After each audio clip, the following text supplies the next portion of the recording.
Here now is Mike Pompeo, former Secretary of State, Fox News contributor. Mr. Secretary, great to see you tonight. We said from the beginning, and I know you did as well, that if this administration was really serious about crippling the Russian war effort, they wouldn't be funding it through the back door by continuing to do huge business with China.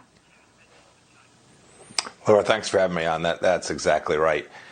Not only are we funding it, they've stolen the intellectual property that's the basis for those very semiconductors and microelectronics that you described. They stole them from places like South Dakota and North Dakota. The woman you were just speaking to transferred it, dumped it back here in the United States, and are now selling it to Vladimir Putin so his war machine can continue to expand. And these are hard problems, but this administration has no plan, no strategy. They're not willing to confront the hard truth that the partnership that Xi Jinping in China calls unlimited. He says we're unlimited friends.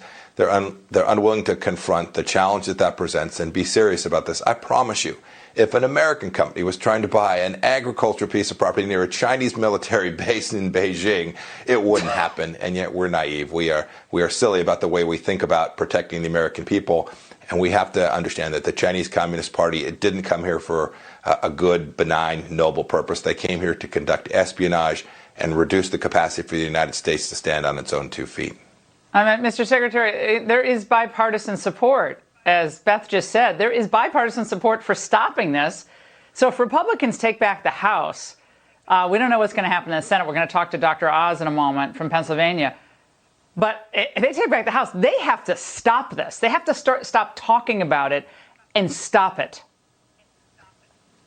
Absolutely, Laura. And they have the ability to do it. There's legislation now, which we're going to try and bring some semiconductors back from China, back from Taiwan, back to manufacture here inside the United States. They can put language in that very piece of legislation that would prevent precisely the kind of transaction that's taking place in North Dakota. And Laura, you should know this isn't a one-off. They are free to move about the cabin. They did the same thing with a company called Smithfield in Kansas that was making pork.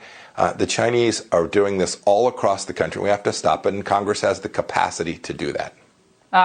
1 to 10, rating 10 being the best performance of Biden in the Middle East. How do you rate Biden's performance, Mr. Secretary? Oh, Laura, I do my best to be generous. Did you say 1 was best? It's a...